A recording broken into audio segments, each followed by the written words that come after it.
Hai sahabat bicara, balik lagi bersama Vira di podcast Sabi. Sahabat bicara, semua kita bahas di sini.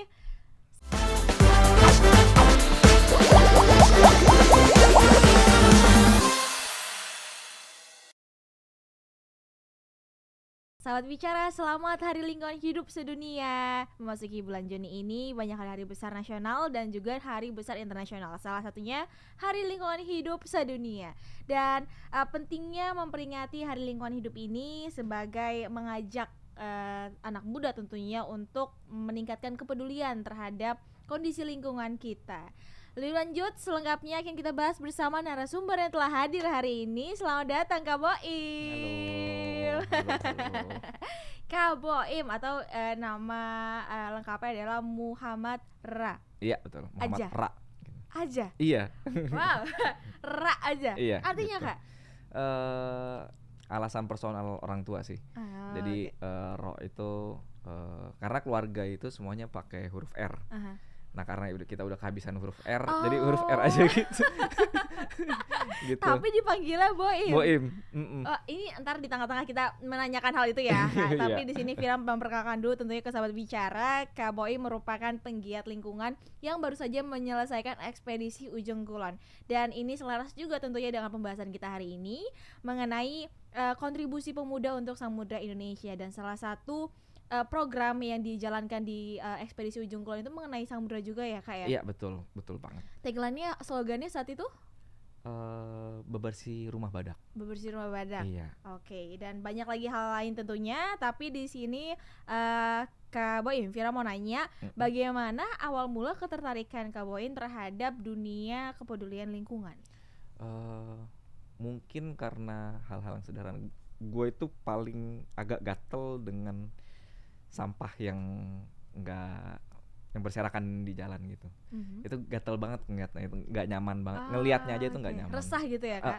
Itu hal yang paling simpelnya. Nah kemudian mulai iseng sampai seriusin, sampai ambil course di UN, online course UN tentang pengelolaan sampah untuk kota seperti itu. Wow, tahun berapa itu Kak? Tahun kemarin. Baru ya? Iya. Ambil sertifikasi gitu dan Iya. course gitu ya Kak? Iya. Dan outputnya apakah yang dipelajari dari ikut UN itu? Bener-bener ini sih cara kita melihat bagaimana kita melihat sampah, bagaimana kita melihat sampah plastik, bagaimana kita melihat sampah organik, sampah botol kaca dan lain sebagainya. Jadi kita begitu ngelihat ruangan ini aja tahu, oh ini akan jadi sampah mana aja. Vira sampah apa Kak? Oh enggak dong. Kak, jadi banyak jenis-jenis. Jadi yang kalau setelah mendalami dunia kepedulian lingkungan yang dilihat wujud benda bukan lagi fungsinya saat ini gitu ya Iya, Kak, betul. tapi lebih ke setelahnya menjadi sampah, bagaimana pengelolaannya dan kemudian apa yang bisa dilakukan dari benda ini tersebut ke depannya gitu ya Iya, Kak. betul. Dan Kak Boim sendiri memaknai Hari Lingkungan Hidup Sedunia ini bagaimana Kak? Tentu sebagai satu peringatan ya, memang kita perlu ada satu peringatan, tapi ini kan peringatan aja, bukan kemudian besoknya kita udah nggak peduli lingkungan Ya, hidup jangan lagi. jadi momentum Iya, ya jangan Kak? jadi momen satu hari doang. Ini cuma sebuah peringatan bagaimana untuk mengingatkan selama 1 tahun ke depan.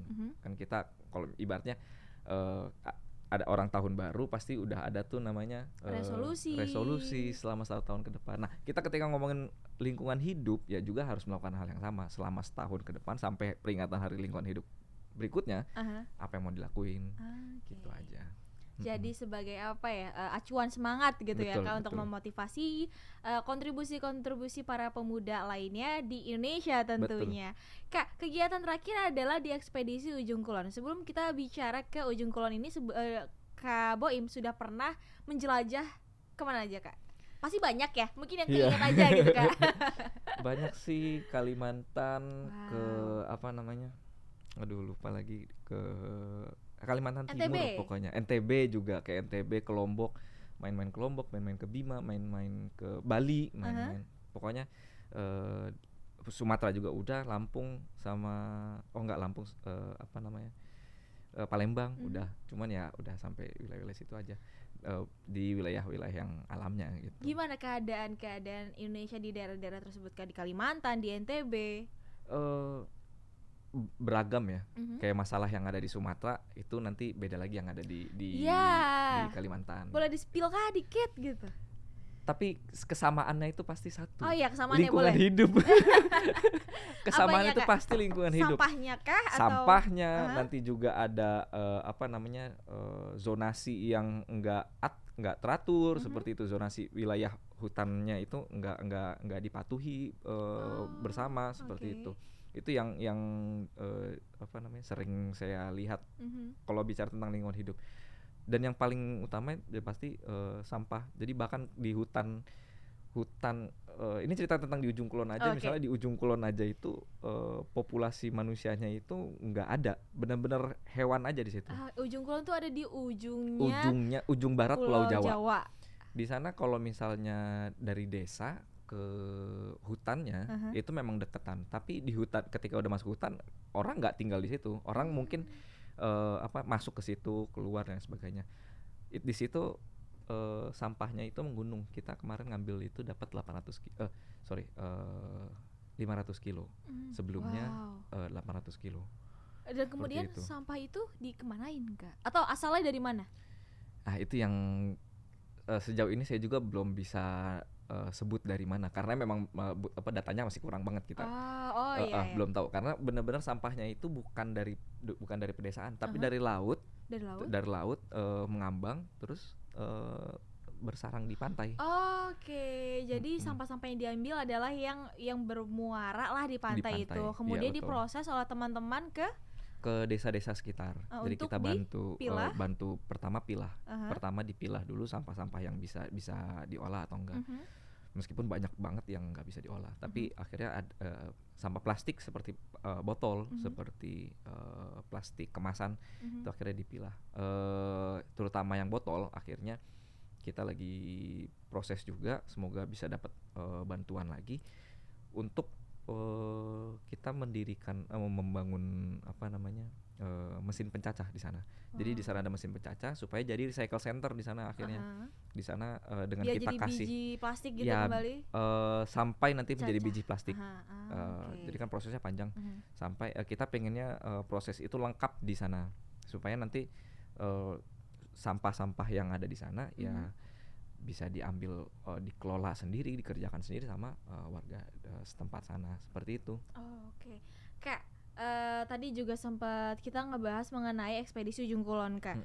Boleh mungkin kita udah ngobrolin mengenai program, tapi kita skip tentang apa itu ekspedisi Ujung Kulon, siapa aja orangnya dan apa tujuannya, mungkin boleh diceritakan Kak. Pertama mungkin pertanyaannya kenapa dan apa ya? Dan kenapa Ujung Kulon? Iya, kenapa ekspedisi Ujung Kulon? Karena mungkin ekspedisi Ujung Kulon itu adalah wilayah yang bagi saya pribadi secara personal itu punya pengalaman emosional yang kuat di sana.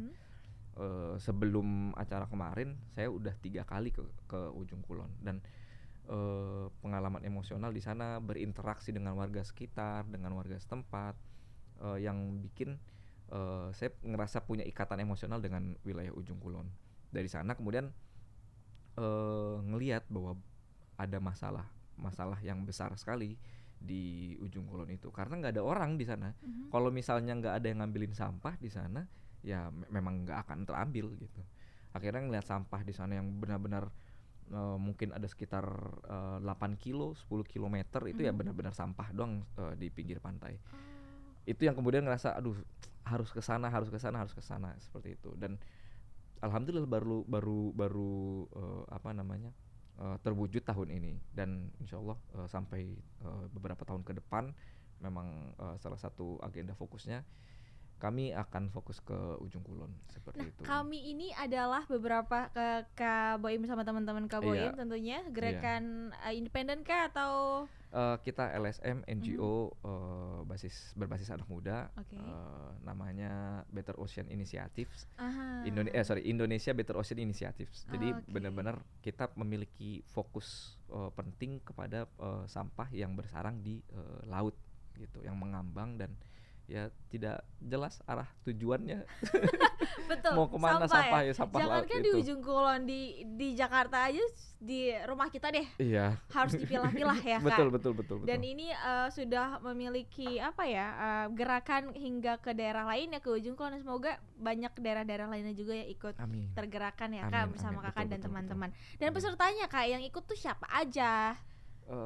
Kita sebenarnya tidak membatasi, Uh-huh. usianya dan jenis kelaminnya atau apa. Kita nggak ada batasan sama sekali. Yang penting punya kepedulian dan secara fisik memadai untuk ke sana. Fisik ini dalam artian fisiknya sudah kuat kan, perjalanan jauh tentu ya Kak gerakannya. Bukan sih, maksudnya mungkin mungkin punya disabilitas tapi sanggup untuk jalan di sana nggak masalah gitu.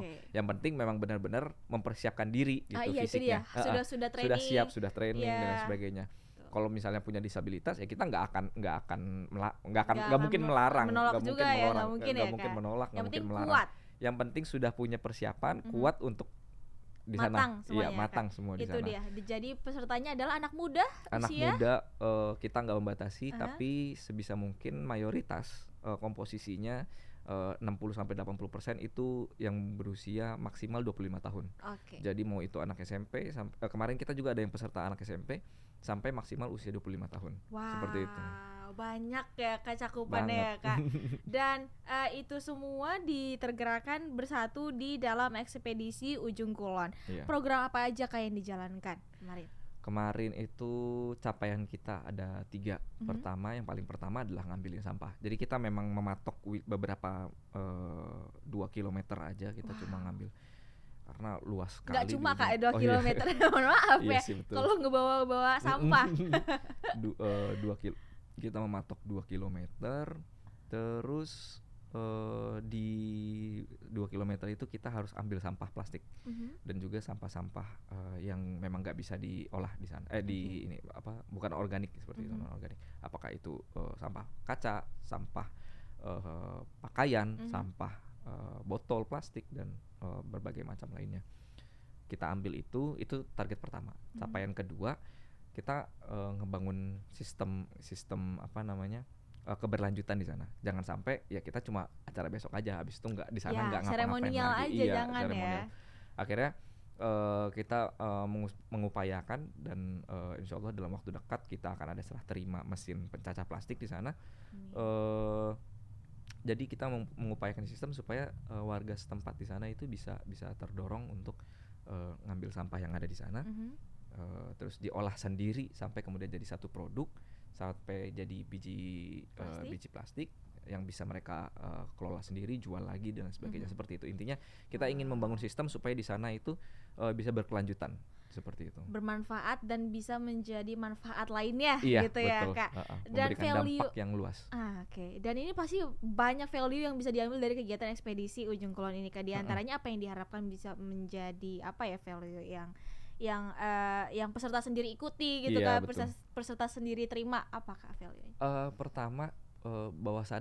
Pertama sadar bahwa di suatu wilayah yang orang itu nggak ada orang di sana, yang minim penghuni gitu ya Kak. Penghuni aja harus naik kapal dulu 4 jam baru tiba ke lokasi baru ke lokasi tersebut, tapi sampah manusia ada di sana.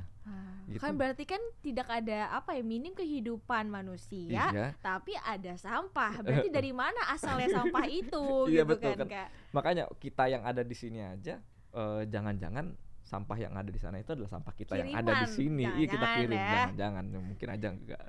Dan itu dia value menumbuhkan kesadaran jadi ya Kak. Iya betul, kesadaran bahwa sampah sebisa mungkin yang paling pertama adalah jangan sampai ke laut, karena kalau misalnya sampah itu udah sampai ke laut nggak ada yang bisa nangkepin, susah kalau misalnya sampai di laut, jaringnya juga susah lah ya Kak. Pokoknya teman-teman saat bicara di laut tuh, apalagi di laut Sulawesi terkini ada orca, whale di sana.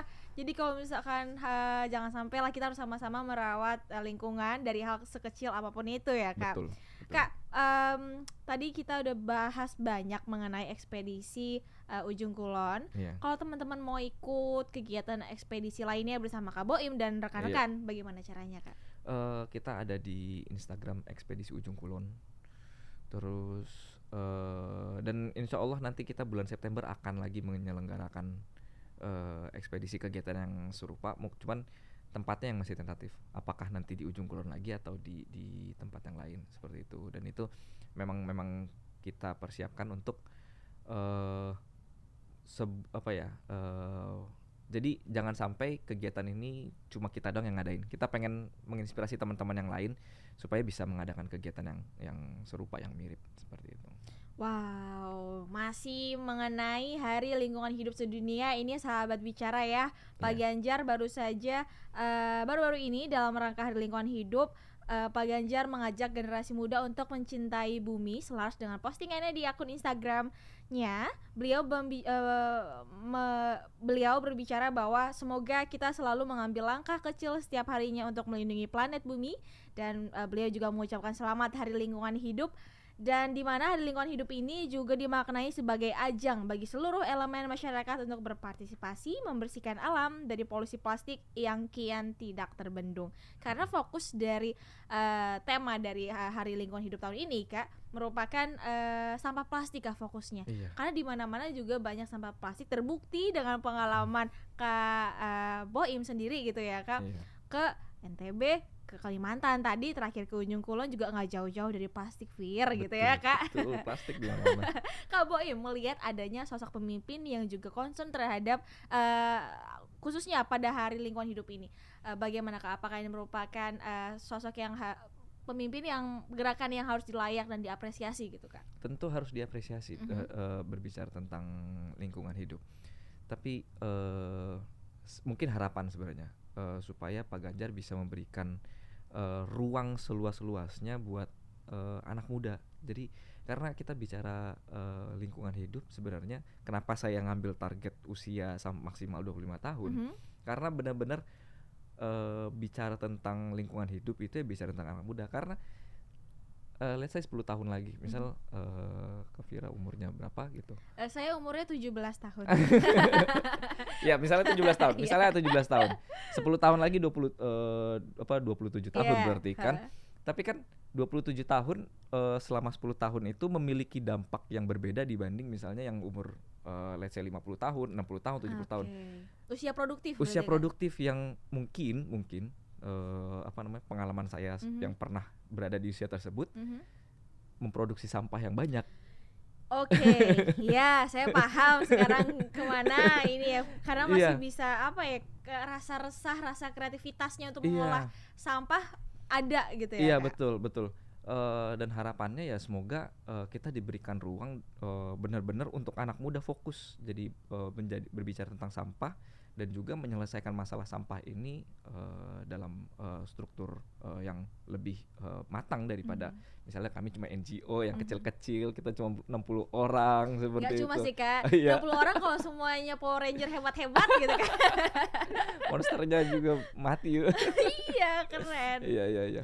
Dan itu ya, jadi poinnya bukan hanya tentang menggerakkan diri sendiri, tapi kemudian sudah menggerakkan diri sendiri dan bisa menggerakkan teman-teman lainnya gitu ya, Kak. Jadi tergerak dan menggerakkan gitu. Iya, betul. Kak, adakah tips tertentu untuk anak muda yang juga ikut concern terhadap dunia lingkungan ini, Kak?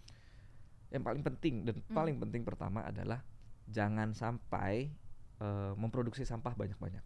Kalau misal kita memang realita bahwa kita itu akan memproduksi sampah, tapi sebisa mungkin jangan mengeluarkan banyak sampah. Kalau misalnya mengeluarkan sampah, pilah dari awal, dari tangan kita untuk membuang sampah itu udah kita pilah. Mana yang ini sampah plastik, ini bukan sampah plastik, itu udah kita pilah.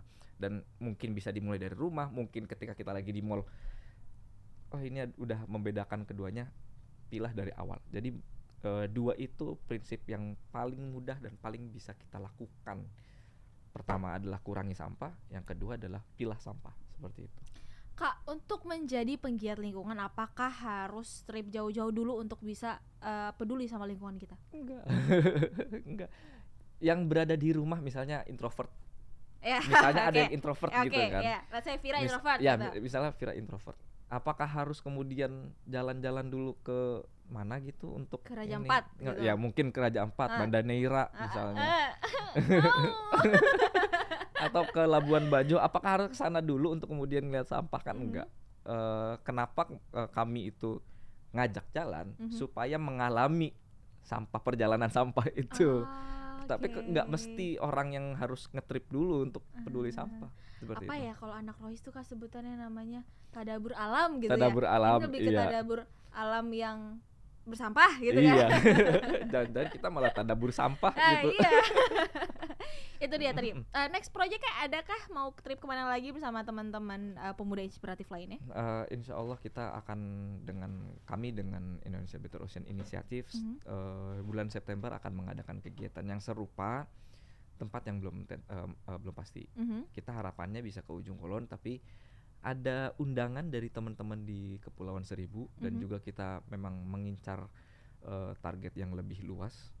Kalau Kepulauan Seribu kan dekat dengan Jakarta, berarti kan lebih luas target pesertanya. Tapi kita masih tentatif, yang pasti bulan September, dan masih berbicara tentang sampah yang ada di laut. Wah, Seperti itu. tempatnya belum pasti saat bicara, tapi value dan tujuannya pasti Sudah pasti ya untuk menciptakan better ocean di Indonesia gitu. Betul, ya Kak. laut yang lebih baik. Semoga proyek-proyeknya berjalan dengan lancar. Amin. Dan adakah harapan untuk para generasi muda tentunya dan terhadap kontribusi pemuda terhadap keadaan lingkungan di Indonesia, Kak? Yang paling penting pertama kayak tadi, jangan buang sampah. Yang kedua, pilah sampah. Udah, itu aja. Simple ya. Jangan buang sampah dan pilah sampah gitu iya, ya, betul. Kak. Sebentar lagi mungkin malam minggu ya. Ini sahabat bicara yang menonton bisa pacaran sambil ngebersihin lingkungan gitu. Betul, Kak? betul, boleh. Mungkin ngedate-nya ngambilin sampah. Iya, unik di video Unik. kan viral jadi content creator, Iya, betul. cuan dan tetap konsen sama lingkungan. Banyak hal gitu ya, Kak. Tetap dapat untung. Iya. Terima kasih Kak Boy atas sharing-sharingnya. Sama-sama Kak Vira. Semoga proyeknya bersama teman-teman 60 Power Rangers hebat lainnya itu bisa menggerakkan anak muda bukan hanya di Jakarta dan Pulau Jawa, semoga bisa seluruh Indonesia. Betul. Sacha Nandar bisa ngobrol sama Kak Boy hari ini. Terima kasih. Makasih banyak. Sahabat bicara, kembali Vira ingatkan nih untuk mendapatkan merchandise seperti mug, tumbler, kemeja dan juga topi bisa didapatkan di berbagai e-commerce seperti di Shopee dan juga di Tokopedia. Dan untuk mengikuti kapan update podcast Sabini tayang, ikuti di sosial media Instagram @sahabatganjar2024, di Twitter juga, di Facebook juga. Serta jangan lupa nyalakan tombol lonceng channel YouTube ini. Saat bicara, Vira harus akhiri pembicaraan kita hari ini dalam tema diskusi kita bersama Kak Boim mengenai hari lingkungan hidup. Terima kasih Kak atas kehadirannya. Sama-sama. Semoga bisa bermanfaat untuk sahabat bicara di rumah. Vira pamit undur diri dan Kak Boim pamit undur diri. Siap. Dadah. Thank you. Ini kita foto dulu Kak. Fotonya pakai ini? Enggak. Ya boleh pakai ini. ini.